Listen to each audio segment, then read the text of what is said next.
Welcome in to Bears Weekly, powered by IGS Energy, a Chicago Bears network production. Bears Weekly is brought to you by Advocate Healthcare, Athletico Physical Therapy, CDW, Connie's Pizza, IGS Energy, and Miller Lite. Here are your hosts, Jeff Joniak, a.k.a. the Mayor of Bearsville, and his sidekick, Tom the Surfmaster Thayer. We have finally arrived at Game 1, Week 1. It's September 1st, and we certainly hope you're having a terrific Labor Day. This is Bears Weekly on ESPN 1000 and the Chicago Bears Radio Network. With Super Bowl winning Bears guard Tom Thayer, I'm Jeff Joniak. Coming up with the program, we visit with Bears left guard Joe Thuney, Vikings radio analyst Pete Bursich, and we'll hear from linebacker Tremaine Edmonds and center Drew Dahlman. Dan Briley, Jordan Treadup, Katie Fox, along with producer Justin Pottinger, and the executive producer of the Bears Radio Network, Eric Ostrowski, all helping us out tonight. Tom, good to talk to you. It's been a long, winding road. We're here and so much to break down. We'll start with just the overall perspective from you, because it's not just the game. It's 40th anniversary celebration coming up on the weekend. We've touched on it with Jim McMahon this week. It's dropping on our Bears Etc. podcast, and also Hall of Fame linebacker Mike Singletary. Some great conversations, some great memories. And you to get together with your teammates. I know you saw many of them at the 100 celebration after the 2018 season into 19, but hopefully you're going to get some new faces in there. Yeah, hopefully so. You know, there's nothing like the anniversary of the Super Bowl team, because there's a lot of people sitting in the stands that can recount their memories exactly where they were the day that we went to the Super Bowl and dominated in that fashion that I think all Bears fans wanted to see. And it's a subject that's brought up every time you go out, whether you're meeting or greeting season ticket holders and where they were at that point in time. But it's a neat deal, and it's a group of guys that really appreciate each other. We appreciate everybody's work ethic. We appreciate the friendships that we've been able to develop and continue to have over the course of time. And you know, it is a really special team that we had some great accomplishments. Did you anticipate, now looking back 4 decades, that you guys would remain close, given the type of team you had? So many personalities. Some have already passed away, sadly, but did you think that would be a tight group through and through? Yeah, because we never had cell phones back then. When we were in that facility, there was 2 telephones that you could use if you were lucky enough to get out of meetings long enough to make a call. When we had time in between practice or in between meetings to get ready for practice, we only had each other. And I think that's why our bonds are so strong, because every single second of free time we had, whether you're sitting on the taping table next to whoever else is getting taped, you had Freddie Cato and Brian McCaskey taping your ankles, and that was the conversation. And then when you had a chance to go out in the practice field, you know, you went out there usually with the guy the same position you played. I can see McMichael and Hampton walking out to the practice field. I can see Otis and Wilbur walking out to the practice field. I walked out every day with Mark Bort. So just those friendships that you had, and it was more than just that year. It was that period of time that we had that group together, and again, we didn't have a lot of outside distractions because there was no social media or cell phones. I don't know if you can, on the spur of the moment, answer this question, but is there a person out of that group that you haven't seen since that time, 40 years ago? You know, I haven't seen Kenny Marjoram forever. And, you know, Andy Frederick, I haven't seen in forever. Stephon Humphreys, I haven't seen in forever. I haven't seen Tom Zach in a long time, and he and I were the best of friends, but he's gotten into the coaching, and you just don't have, you know, similar free time. And so, you know, even the guys that I see a lot, I still like to see, but the guys I haven't seen in forever, I can't wait to see, because, you know, you're going to, and then that's the thing about it, Jeff, is the conversation is going to pick up right where it left off. And that's the cool thing about it. And, you know, the reason, you know, the things that the guys used to tease you about, they're going to tease you about those same things. So I'm looking forward to that. First NFL start for J.J. McCarthy. We'll touch on that in detail with Pete Bursich coming up. But also Caleb Williams, his first start with Ben Johnson. Familiarity within the division from Ben and Brian Flores and Kevin O'Connell, the head coach. First of all, the crowd. I need the crowd. We need the crowd. The Bears need the crowd to be vicious. They need to be as loud as they've ever been. They need to make it completely dysfunctional in that outdoor atmosphere for J.J. McCarthy, so he doesn't have the ability to verbally communicate assignments and commands at the line of scrimmage. So if you take a quarterback starting his first game with some missing pieces or some new pieces in place, and you can't sit there and have that time where you break the huddle and then you have a lot of time at the line of scrimmage to make those commands, then you can create a little bit of dysfunction, and then it gives Dennis Allen an opportunity to be a little bit more aggressive. Maybe a guy like Grady Jarrett wins an immediate one-on-one block and has pressure on the quarterback. Now you put him in a retreat position. And then secondly, it is going to be about the development of the relationship between Caleb and Ben. But I think Ben knows in his mind what the Bears have been doing successfully, and then he's going to allow that to be put on display. Is it multiple tight ends? Is it get into the ball into the hands of the wide receivers? Is this DeAndre Swift having a couple more carries than we thought maybe he would have at the start of training camp? All those questions are gonna start to be answered. Yeah, and I know last year, but from the jump off point to week one, it's all we have to look at, right? So we see the personnel changes, but we go back and look. The Vikings led the league in takeaways. They were first in interceptions. They were second in rush defense, fourth in takeaway points. They were fourth on third down, tied for fourth in sacks with 49. So you begin there, and then it evolves as the season goes on. But that's my direct focus, and I'm looking at that from a perspective that Caleb protected the football last year. The Bears protected the football. They just got to continue to find first downs and see what happens. Like that's all you have to hang your hat on right now. And then Ben's familiarity with the Vikings. Well, you know, Brian Flores is still the defensive coordinator. Whether Ben's in Detroit or Chicago, he still blitzed 277 times last year. Caleb was blitzed the second most in the league at 174 times. So I still do think that's going to be part of the picture. Then as soon as Caleb proves that he can beat the blitz, he knows where his sight belongs, Ben Johnson knows what types of plays to call against Brian Flores, that's when you may see a whole change in the way that this game will be attacked. All right, coming up next, Joe Thuney, our guest on ESPN 1000 of the Bears Radio Network.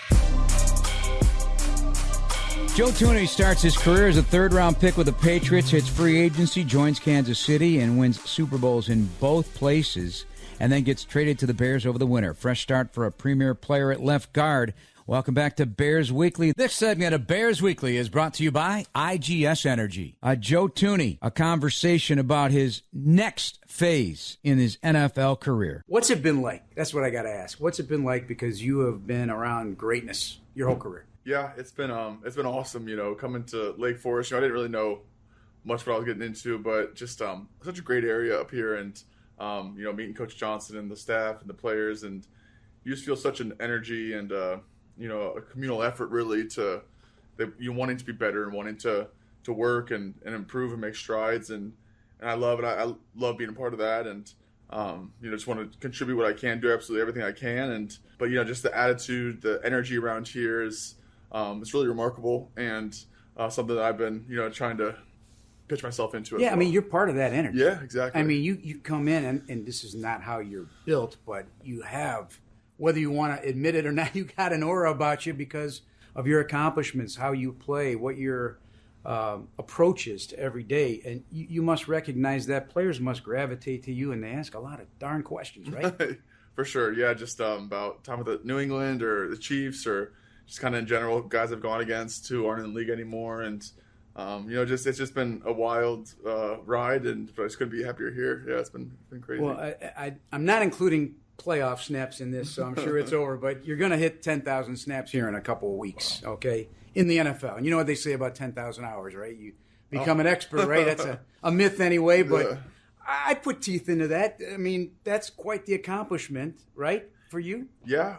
I always love the quote, the more you know, the less you know. You know, like, I feel like there's always things to learn, things to improve on in this game. And, like, you know, the more you dive into it, it's just the details and everything that goes into it. I still love doing it. I still love being a part of it, trying to improve things about my game and trying to bring up other guys around me. So, you know, I really do love this game, and couldn't be happier here. Yeah, you got your master's. Yes. From Indiana. Great business school. Thank Congratulations you. on that. That can't be easy. Off seasons, out of classroom. Exactly. But are you getting another even level of education on offensive football from Ben Johnson and his staff? Yeah, it's been awesome to learn and to, I think everyone around the NFL realizes how fun, Detroit's offense has been over a couple of years, and just seeing, the origins and genesis of that, and, how Coach Johnson thinks and how he sees offense and defense and his approach to the game. And it's really been remarkable, and just learning how he views it, and,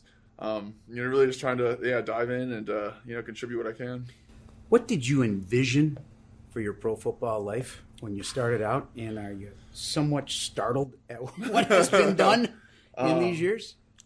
Yeah, I always remember when I got drafted, I didn't know who I was going to get drafted by. And I remember a Foxborough number called me, and it was, of course, New England. And I just thought, man, this is the real thing now. Like, it's time to go. And I honestly was thinking of nothing beyond, that rookie year, just thinking like, wow, what can I even, make it? Can I play in this league? And can I help them win? And so there was no, long-term vision at all. It was really just, living in that moment, trying to do the best I could. And, but yeah, when you look back on it, it goes by so fast, but very grateful. I'm not a one-man show. There's been such a great support system, all the great teammates along the way. And, so it's a lot of thanks and a lot of gratitude. I read a quote that somebody said they measured your trophy case and what you've accomplished versus how many penalties you had. And the quote was, he's got more hardware on his personal trophy shelf than he had penalties accepted in that same time frame. I'm sure you don't have a trophy case. You're an offensive lineman.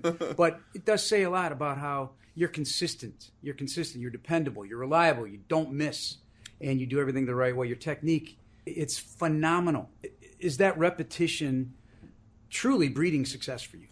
I've had some great coaches along the way. Dante Scarnecchia in New England, my first 4 years there, he just, instilled such a, rigorous technique in us. And then Coach Andy Heck and Cole Popovich even. And so, I've had some great coaches along the way. And then Coach Rochar has been awesome here. And, but yeah, it really is, can you repeat the same thing, even though if some people think it's boring, the same thing over and over, the basics, the fundamentals. And, that's really the meat and potatoes of what we do, and just trying to hone on that. And each year is a new year. It's not like you just have it forever or anything. So I just try and stay on top of it and do everything I can. Do you have outstanding grip strength, and how do you arrive at grip strength? It matters. Yeah, I mean, I don't know if I would say outstanding or anything, but it's definitely a big part of football. Trying to control or push, move people where they don't want to be moved, and often it ends up on your hands. But yeah, just stay in the weight room and trying to do everything I can physically to get ready for the season, and work on things that need to be worked on. But that's definitely one of the things you gotta try and strengthen. Recently, you got together with some of your offensive lineman teammates and the '85 Bears. My broadcast partner Tom Thayer, the Hall of Famer Jimbo Colbert-Becker, the 7-time consecutive Pro Bowler Jay Hilgenberg. What was that like? It was incredible, and I think, one thing that I took away was just the camaraderie that still exists between those guys. Like you could just tell the relationship, the strength of it. They were just talking to each other, hashing out memories, talking about the times back in camp and during the season with Ditka. And it was remarkable just to hear their perspective. And, I was just, so fortunate to be a part of that. Just get to pick their brains a little bit, see, how their day-to-day was, what the 2 days were like. And, but they had such a genuine, affection and care for each other you could feel. And, which I think is so special. And that's what, great part of being an O-lineman, being a part of this game. And, it was very cool to see that, witness it, and hear what they had to say. All right. Off the field, you love fishing, right? You love golfing. Best fish story you got for me? My cousin Thomas and I, growing up, we had a little creek, some woods in our backyard. I grew up in Ohio, and kind of this big park. And I just remember Thomas and I, we just go back there all the time in the summers. If I was at home during the summer, Mom would say, "You're doing chores. So if you go out in the house and play, then okay, you don't do chores, but you stay home. You'll do chores." So we're like, "All right, you're out of the house. Say less. All right, we'll go fishing, play sports, go to the cul-de-sac, play something." And just a lot of fond memories growing up with my cousin, brother, and just, nice quiet time, relaxing, and, And on the golf course, if you had to pick 3 other people you'd like to golf with, regardless of who they are, where they're from, or living or have passed, what kind of foursome would challenge you both athletically, mentally, spiritually for a Joe Thuney? Being in Chicago, Walter Payton comes to mind. If I could join with him, that'd be amazing. I love, it's really fun watching the World Cup. Maybe Leo Messi. Okay. Would be awesome. You grew up loving LeBron. True. But this is the home of MJ. How about one of those two? Fun little story. I'm from Ohio, and my high school team played LeBron's high school team with LeBron as a senior. Akron St. Vincent St. Mary versus Archbishop Walter High School, Columbus, Ohio. And we lost by 4 points. So ever since then, it's like, LeBron, dang. I don't know if I can jump on this, but MJ would be a great one. You seem to be a guy that just reading on your background and knowing what you've been involved with. You can speak Spanish, you can speak German, you love travel internationally, you love soccer as well. You need to be challenged mentally too. Where do you feed that part of your existence?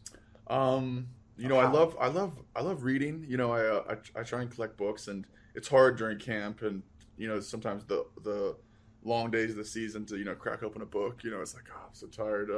But I really love I love history. It's any continent, country, I'll read a history. I love that stuff, and so just I always am trying to find new books, trying to learn new things, and I do like just. Got anything on the nightstand right now? I just finished Unbroken. They made a movie about it. It's about the Louis Zamperini, who was a runner, a great runner in America. Then he joined the World War effort in World War II, was a pilot, got down in the Pacific, floated for like 40 days, ended up in Japan. They captured him, took him to a POW camp, and for like 2.5 years, just brutal stories and. But just such resilience and strength of these POW people in these camps, and they bonded together. They found ways to, survive and make it through, and then he lived a great life after that. He lived to be in the 90s, I think, and so just a credit to him and all those men and women who served, and it's a remarkable story, and I think it's a movie now. I got to see the movie next. But do you draw inspiration from some of these things you read, and does it ever factor into your preparation mentally to get ready for a game? Well, I think it just puts things in perspective. There's certain challenges with professional football, but when you step back and you're like, oh, I'm not in a POW camp in, rural Japan right now, things like that. And it makes you realize, how fortunate we are to be able to play this game we love. And so it definitely provides a lot of perspective. All right. So you've been a winner, been a part of winning programs. I'll wrap it up with this. Ben Johnson says we want to win, and we want to win now. He's not shying away from it publicly, internally, I'm sure. Have players come up to you? Have guys said, hey, how do we win? I think it's... And what would you tell them? Yeah, I think it's really just, when you have a group of men who are just focused on winning above all else, that personal things don't matter. All that matters is the group effort, and everyone's pulling in that same direction. There's no... bickering or fighting. It's everyone for the team, what's best for the team. And, when you get a big group of people like that, all working in the same direction, special things can happen. And it's not easy, and there's bumps along the road. But I think Coach Johnson instilled in us, this right mindset of working together, overcoming obstacles, regardless of the ups and downs. And, you put that in and day out. And I think special things can happen. Appreciate you being here. Thank you very much. Thank you. Cool. Tom, he's about as important as any player in 2025 for nothing more than his greatness at left guard, but the leader he is by example.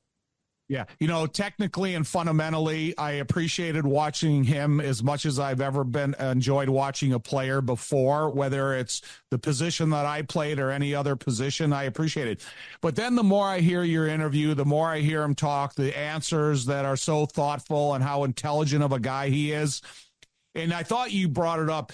His leadership role in the locker room is going to be a little different than a yell and rah-rah type of guy because of the experience that he's already gone through. Players of any age, of any era, of any position can come and ask him questions.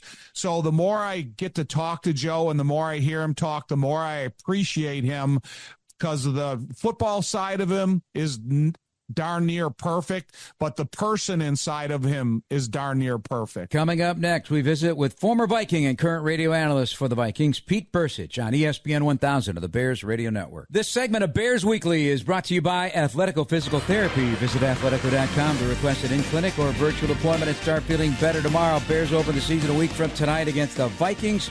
Pete Persich joins us, the veteran radio analyst of the Vikings, with his unique perspective. And, Tom, did you catch the new thing he's got going on here? I don't know. Maybe we haven't seen it before. Eye in the Sky analysis on YouTube.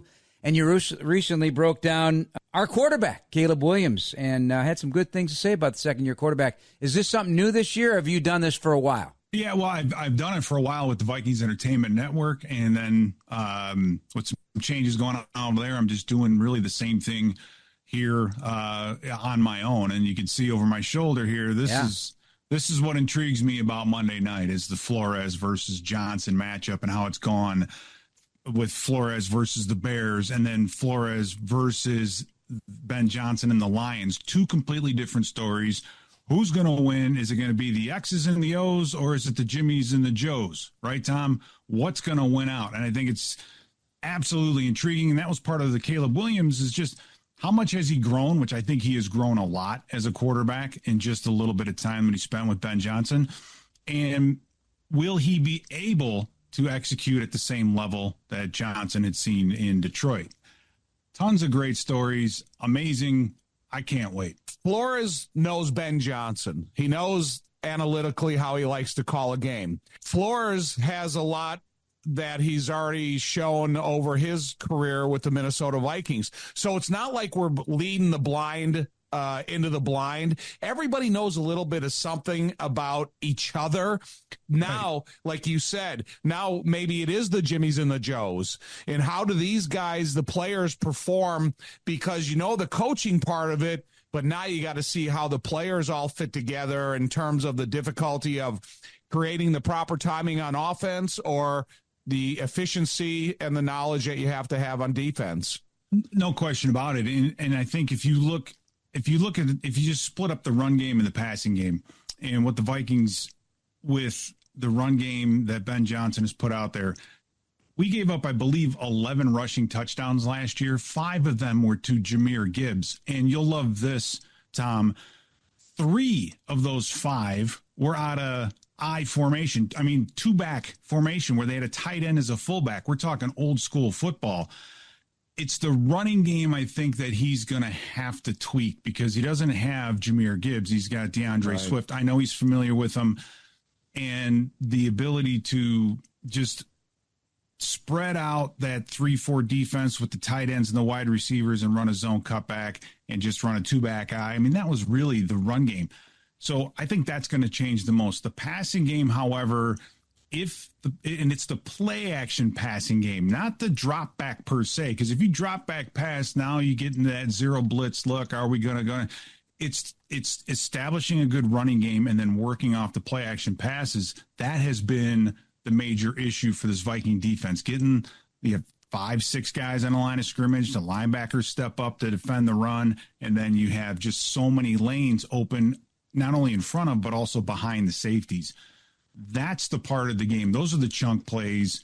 That's why I was so interested in seeing Caleb Williams and how he's doing under center, because all of this happens under center. So much of this Ben Johnson offense is about the quarterback being under center. He has the receivers, right? You have the talent at the wide receiver group. It's just, can you get that run game going to build off that play action? That's going to be, I think, the biggest difference between Flores facing the Bears with Johnson and the Lions with Johnson.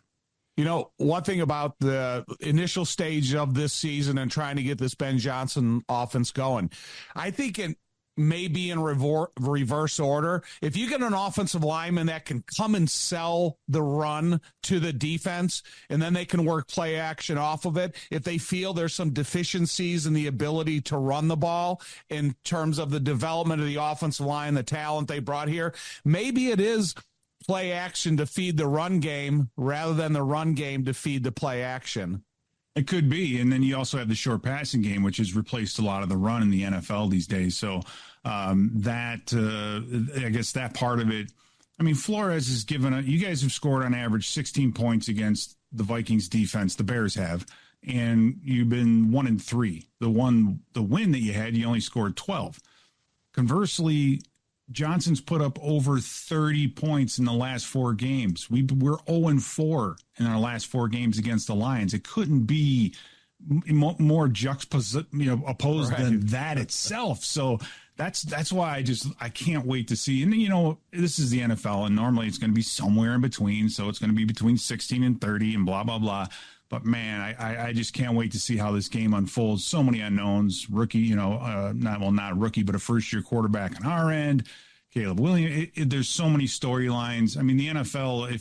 If there's a genius in the NFL, it's how they create the schedule. Because man, is this a compelling game? I got a picture from Jim McCarthy, JJ's dad, about him taking JJ to a Bears game in 2007 versus the Vikings. That was the game that Adrian Peterson, we put him back at kickoff. He had 240 yards, I think, overall.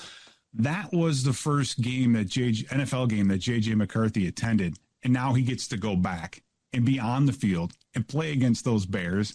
You can't make this up. You can't make it up. No, you can't. Pete Bursich, radio analyst for the Minnesota Vikings and former Viking and Viking coach, Chicago area native. Intriguing indeed. Darnold, Rodgers, and Rivers all have done it before JJ's about to do it. JJ McCarthy, the 4th quarterback in the past 20 years to make his first start on Monday Night Football. I can't imagine what he'll be going through just from the aesthetics of the moment, like you alluded to. It is his first NFL start. It is his boyhood team, and all that comes with it right out of the gate, the importance of this game to what we all expect to be a very hearty division race. It is. It's going to be, and that's where I think where you draft or what college you draft a kid from matters, because JJ's played in some big stadiums. He's played in front of a lot of people. He's played in national title games. So Monday Night Football is about as close to a playoff atmosphere as you can get without being in the playoffs. He's been there in a way. So at least he's been somewhat exposed. He's not a North Dakota State guy like Carson Wentz. I'm not picking on Carson Wentz, but it's not the same thing. This is a completely different stage. I think the kid's ready for it, but we'll see. You just never know until you send him out there. But what do you have any? So both of our teams going into the start of the regular season, there's concerns that you come out of training camp with. It could be the Bears. Jalen Johnson hasn't participated in training camp. Is he ready week 1 for a guy like Justin Jefferson? But some of the concerns that you have on your team, is there anything that kind of stands out to you? Or is it, hey, we'll get this thing settled. Kevin O'Connell's a hell of a coach and let's go to work?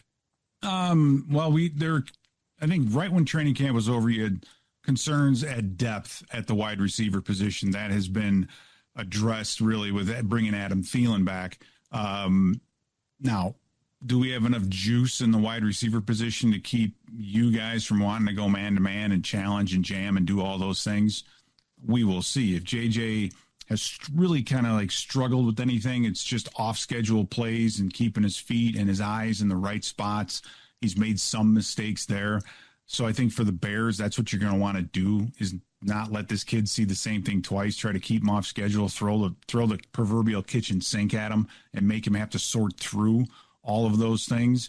And then I think the other side of the coin would be our depth at cornerback, right? You have Byron Murphy Jr. He's coming back. He's been a huge.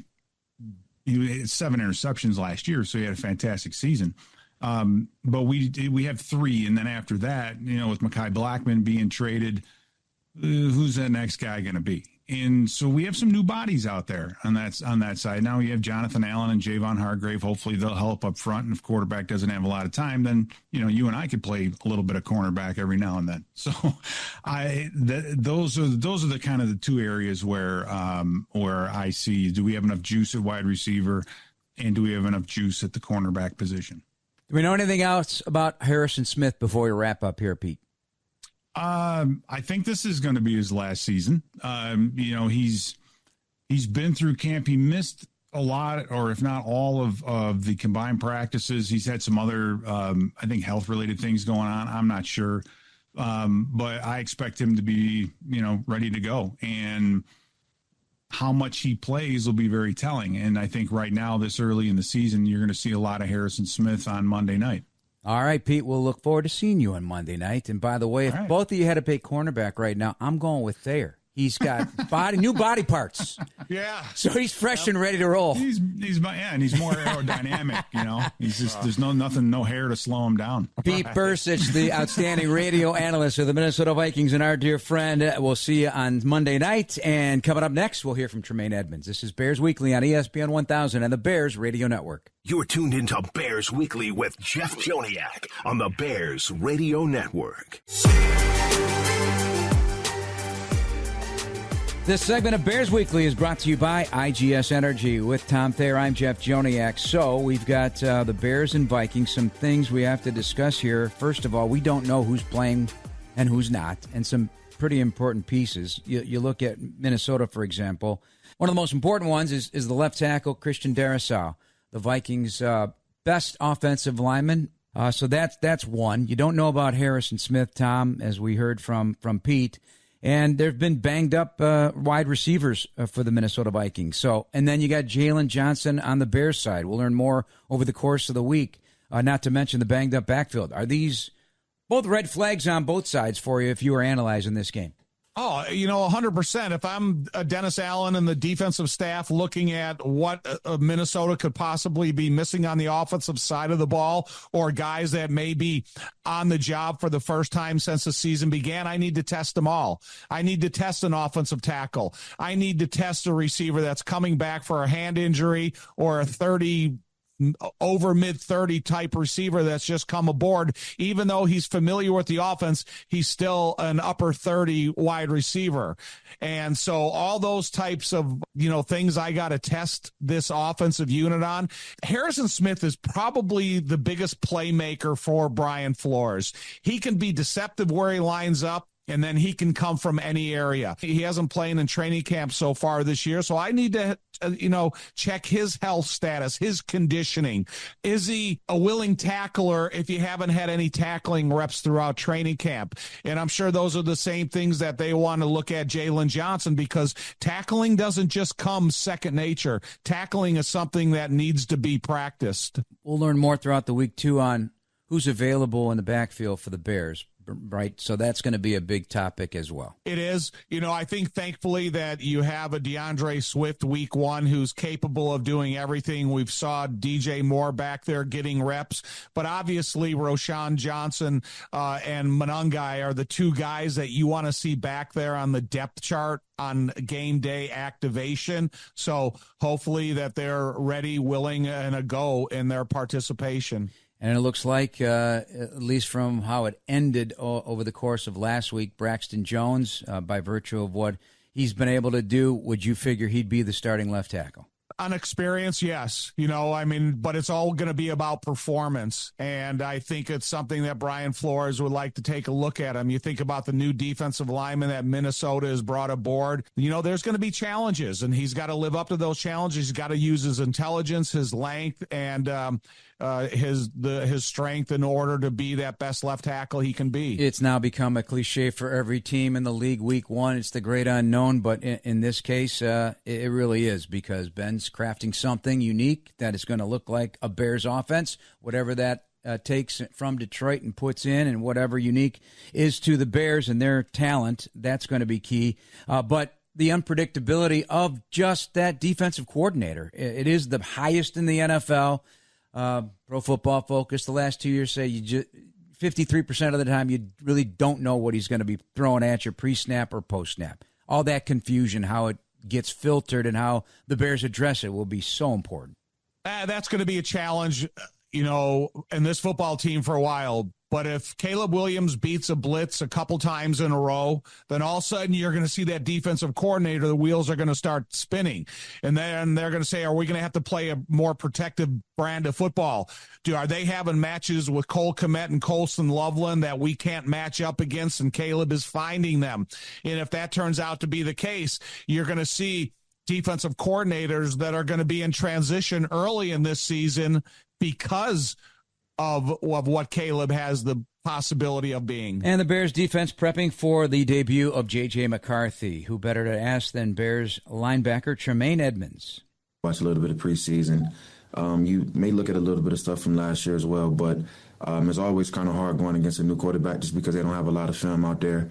So we just got to take, little things that we pick up here and there and, things that may have carried over from whether it's preseason, whether it's last year.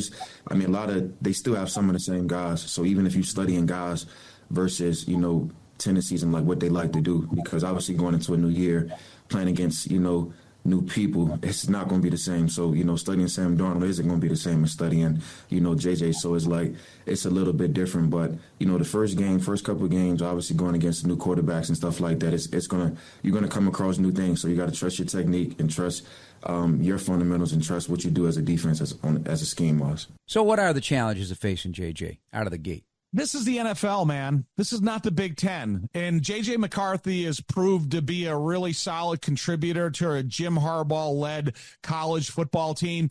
But now, like I said, this is the NFL. You're not going to win 40s against some defensive linemen, all the linebackers and the defensive backs. You're going to see if the offensive line is up to protect you, and then do you respect the pocket they're providing for you. All these different elements of the development of a quarterback, even though he didn't have to play last year and he sat there as a student in a classroom learning this offense, there's nothing like playing it. And then there's nothing like playing regular season football. So I think there's a lot of tests and challenges that an experienced defensive coordinator like Dennis Allen wants to give the young guy his first test in the NFL. We'll see how it all goes. Yeah, thank you for saying that, too, because we could talk about Brian Flores, and we respect him, but mutual respect as well for Dennis Allen and his ability to make things look very challenging for a young quarterback. Counting on that. Right. Jeff, too, is, as much as we've seen a guy like Grady Jarrett in practice, we haven't seen Grady Jarrett in a game yet. And he's a guy that I've always appreciated his skill, his explosiveness, how he creates real an anxiety of interior offensive lines. And so if Grady Jarrett can prove to be the explosive interior defensive player that we've known him to be over the last 10 years, you're going to see that filter out to the exterior guys in this defense. Coming up, Bears starting center Drew Dalman next on ESPN 1000 of the Bears Radio Network. Welcome back, everybody, to Bears Weekly here on ESPN 1000 of the Bears Radio Network. This segment of Bears Weekly brought to you by Athletico Physical Therapy. Visit athletico.com to request an in-clinic or virtual appointment and start feeling better tomorrow. Drew Dalman on opening the season with a brand new team. Yeah, excited. As you said, we feel like we've had a really good camp, working hard and making progress. So I feel like we got a lot of confidence and a lot of momentum going into the season. And yeah, looking forward to it. And I think it'll be a great environment. Drew, since you got here, there's been kind of talk of how you could take some things off Caleb's plate to help him play faster. What are some of those things that you think you've been able to kind of alleviate that's going to allow him to be at an optimal level? It's without getting into any kind of scheme specifics or anything like that. We've done a really good job of communicating with each other and letting each other know, like, what's helpful, what's not helpful, what kind of things he really likes to hear from me and what things we need to hear from him. And so that stuff has been really good, kind of learning the flow of information at the line of scrimmage. The offense as a whole runs really well when all of us are communicating. And so that's been a focus, is like the O-line relaying everything we need to know, and then the quarterback relaying back and all that. So I feel like that's been really improving, and it's been good. What's an area in which you think Caleb has really improved the most or noticeably throughout training camp, now getting ready for week one? Well, I guess first thing would be that falls on everybody's shoulders. I don't think that's just Caleb or any one person or anything.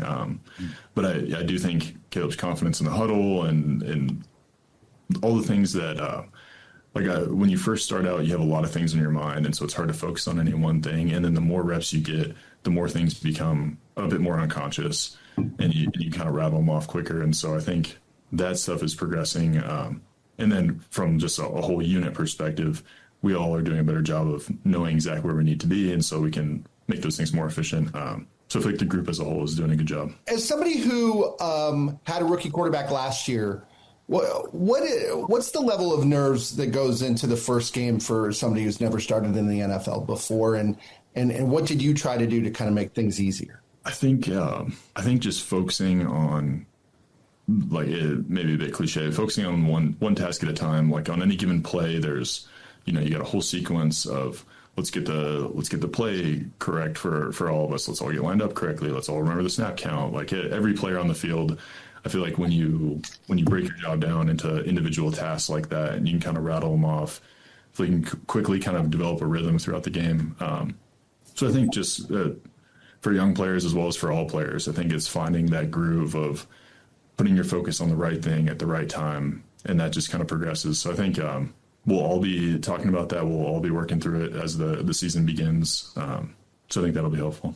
I enjoy his calm demeanor, and that's probably perfect for a young quarterback. I know you brought up the dinner that we had with the new offensive line, the old offensive line. And so on one side of me was 7-time consecutive Jay Hilgenberg. The other side of me was Drew Dahlman. And so I was telling Drew Dahlman, I said, the first game I was going to start next to Jay Hilgenberg, he grabbed me aside and said, listen, right, you do my job first and then you do your own. And he goes, it's kind of funny because when he was talking to Luke Newman, he was going, looking, if Chris Jones is lined up in that outside technique, you make sure that you give me a punch first before you start looking outside. So the topic doesn't change very much over time, even though it's 40 years later, right? Just delivered differently. Yes, and I like listening to Drew, and I like listening to Joe, and I think the combination of the two of them, along with Jonah, is a really good interior to this offensive line. But it's funny how there's a lot of similarities in the history of offensive line conversation. Give me one topic that may have been overlooked, being talked about enough that will make a difference in the outcome of the game, Bears or Vikings. To me, I think it's personnel usages by Ben Johnson to put Caleb in the most comfortable, knowledgeable spot that he can be in pre-snap. So is it the fact that you're going to use extra receivers when you have Zacchaeus and you have DJ and you have Rome and you have other candidates for that wide receiver position? Or has he learned and seen enough out of Colson Loveland that he believes that he can put Cole Kmet and Colson Loveland on the field for a majority of the time, whether it's H-back, fullback, or tight end, and you know that you're always going to have one winning matchup? And I do think what we've known, and why are we talking about Ben Johnson, is because his creativity, what we've seen in Detroit a couple times a year and more than a couple times a year, because he has got that offensive knowledge and greatness printed on him, is the reason that he's become a head coach here. So that's what I'm excited to see. And it's not, how many snaps are the starters going to play? That's no longer a topic. Now the starters are going to play 17 games. All right. For me, Kevin O'Connell obviously has a young quarterback. We can't call him a rookie quarterback, but it is his first NFL start, and you want to get a running game to help him out. That's what he had at Michigan. So the Bears stop on the run game because Aaron Jones is very talented, also as a receiver. Now hits 30. He had a 322-touch season last year. They traded for Jordan Mason, and then it's not just a backup back. This guy can be a number one back, and he's very impressive. I always enjoyed watching him at San Francisco. So now you got a two-pronged attack. The Bears struggled against the run last year. Can they start week one by stopping the run and making things more challenging for J.J. McCarthy? That's my angle. Well, that's the thing about why the crowd noise is super important. If you can create a half-second deficiency on all the offensive linemen getting off the ball at the same time, then you are going to create some concerns for their running game if you don't have the offensive line coming off the ball perfectly. And then if you have Christian Darrisaw, who's coming off a knee injury, if he's not in there playing at the level that he was playing before he got injured, then that's also an attackable part of the field that maybe you limit where you can run the ball. All right, Tom, that's going to do it for us. Thanks, everybody, for listening on this Labor Day holiday. The executive producer of the Bears Radio Network is Eric Ostrowski. Thanks to Justin Pottinger and our producers, Dan Briley, Jordan Treadup, and Katie Fox. For Tom Thayer, Joe Thuney, and Pete Bursich, I'm Jeff Joniak. This has been Bears Weekly on the radio home of the Chicago Bears, ESPN Chicago. Have a great night, everybody. ESPN Radio national coverage is next.